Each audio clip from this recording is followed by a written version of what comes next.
Hello, thank you so much for joining me again today. We are on lesson 193 in A Course in Miracles. Today's lesson is All Things Are Lessons God Would Have Me Learn. God does not know of learning, yet his will extends to what he does not understand. In that, he wills the happiness his Son inherited of him be undisturbed, eternal and forever gaining scope, eternally expanding in the joy of full creation, and eternally and wholly limitless in him. That is his will, and thus his will provides the means to guarantee that it is done. God sees no contraindications, yet his Son believes he sees them. Thus, he has need for one who can correct his erring sight and give him vision that will lead him back to where perception ceases. God does not perceive at all, yet it is he who gives the means by which perception is made true and beautiful enough to let the light of heaven shine upon it. It is he who answers what his Son would contradict and keeps his sinlessness forever safe. These are the lessons God would have you learn. His will reflects them all, and they reflect his loving kindness to the Son he loves. Each lesson has a central thought, and say the same in all of them. The form alone is changed with different circumstances and events, with different characters and different themes, apparent but not real. They are the same in fundamental content. It is this: forgive and you will see this differently. Certain it is that all distress does not appear to be unforgiveness, yet that is the content underneath the form.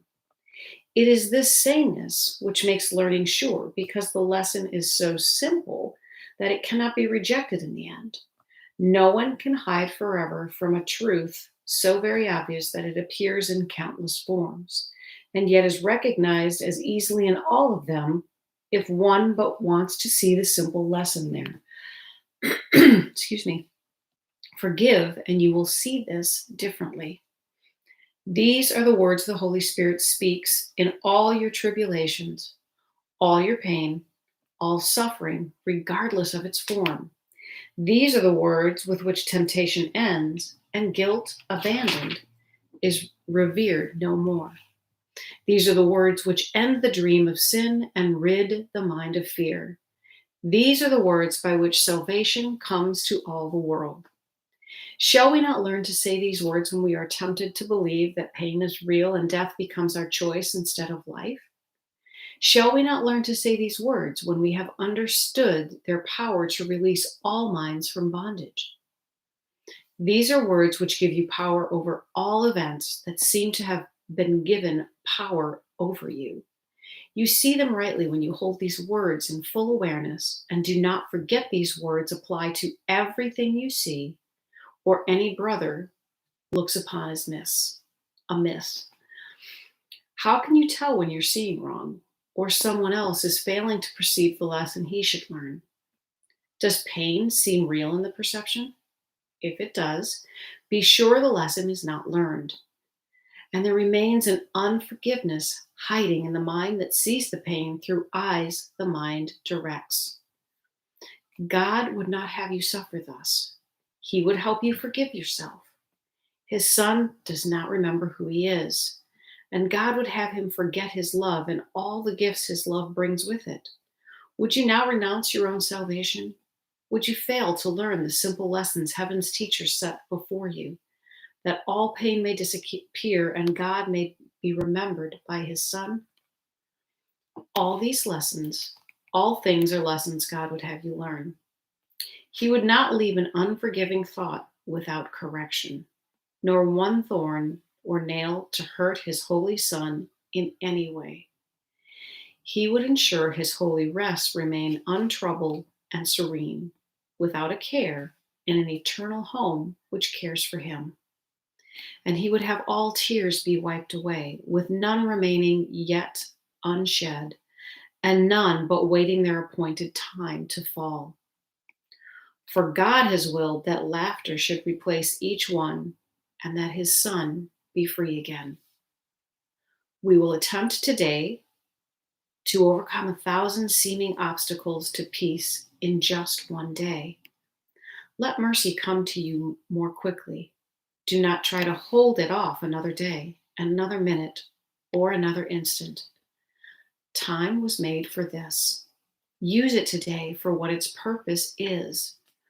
Morning and night, devote what time you can to serve its proper aim, and do not let the time be less than meets your deepest needs. Give all you can, and give a little more. For now we would arise in haste and go unto our Father's house. We have been gone too long, and we linger here no more. And as we practice, let us think about all things we saved to settle ourselves and kept apart from healing. Let us give them all to him who knows the way to look upon them so that they will disappear. Truth is his message. Truth his teaching is. His are the lessons God would have us learn. Each hour, spend a little time today and in the days to come in practicing the lesson in forgiveness in the form established for the day. And try to give it application to the happenings the hour brought, so the next one is free of the one before. The chains of time are easily unloosened in this way. Let no 1 hour cast its shadow on the one that follows, and when that one goes, let everything that happened in its course go with it. Thus will you remain unbound, in peace, eternal in the world of time. This is the lesson God would have you learn. This is a way to look on everything that lets it be to you another step to him and to salvation of the world. To all that speaks of terror, answer thus: I will forgive, and this will disappear. To every apprehension, every care, every form of suffering, repeat these selfsame words. And then you hold the key that opens heaven's gate and brings the love of God the Father down to earth at last to raise it up to heaven. God will take this final step himself. Do not deny the little steps he asks you to take to him. And that is lesson 193. All things are lessons God would have me learn. And remember, I will forgive and this will disappear. If we can let go of every moment of grievance, every trauma, every drama, the idea of PTSD would no longer exist because we would not carry the trauma with us. There would be no disorder. There would only be the order of life, divine order in life. This is such a powerful lesson in allowing God to show us the form that forgiveness can take and to show us how love permeates absolutely every moment of our lives. We simply need to know that the lesson is forgiveness. We simply know that the lesson needs to be to see all things through the power of love. Let's see how Tina Spalding channels things today with lesson 193.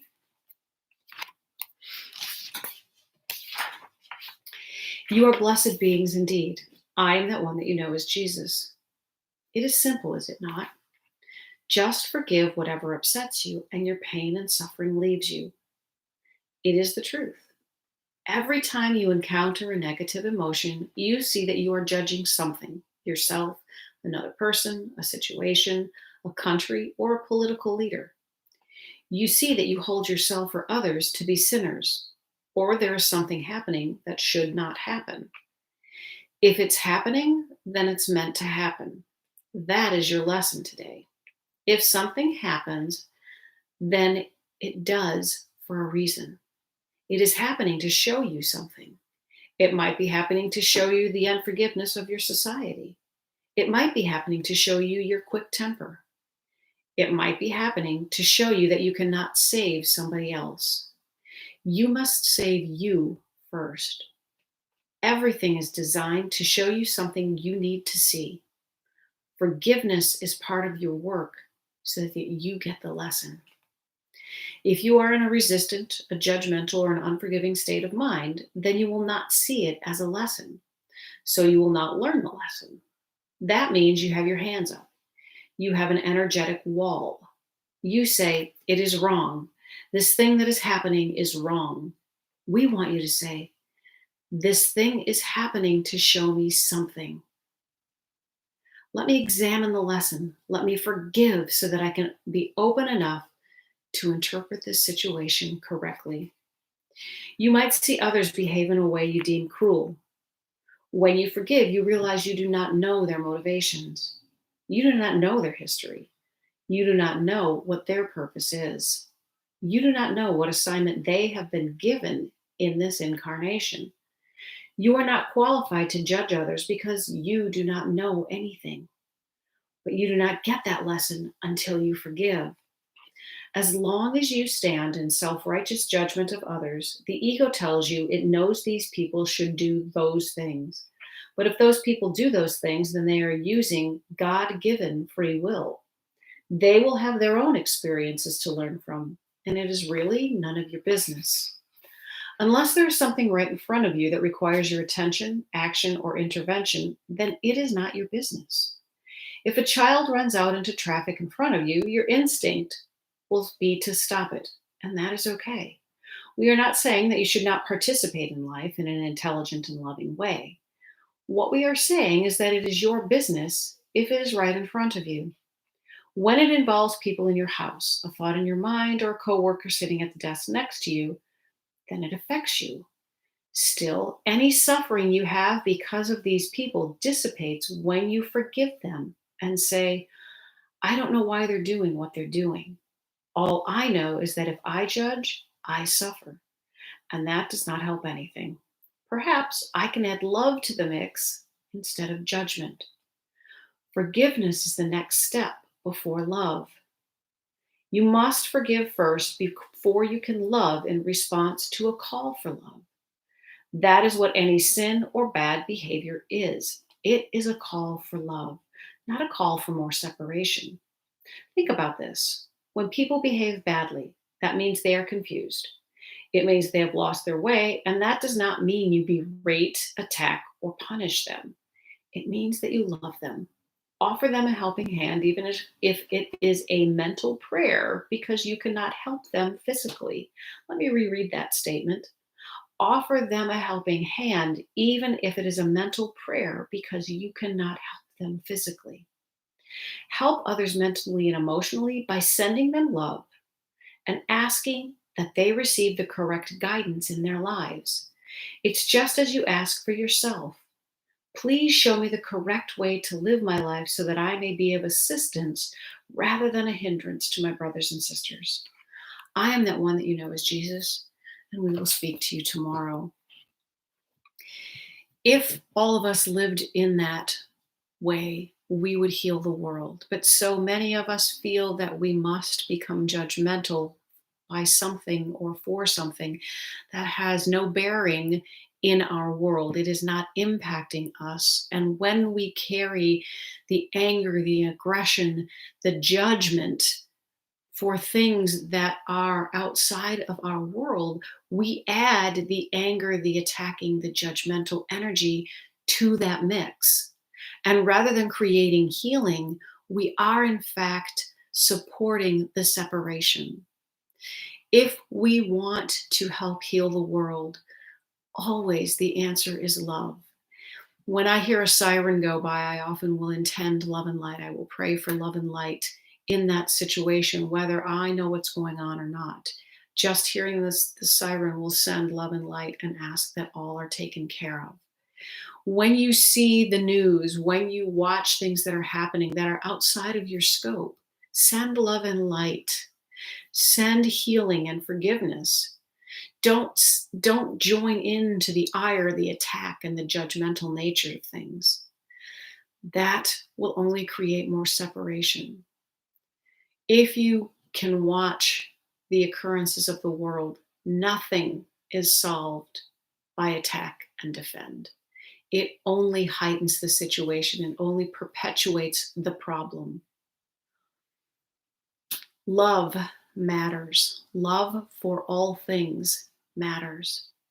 Forgiveness matters. That is the purpose of our lives. Love and forgive every day in all things. Look for the lesson that you can learn. Have a spectacular day and have a miraculous day. I'll talk to you tomorrow. Bye.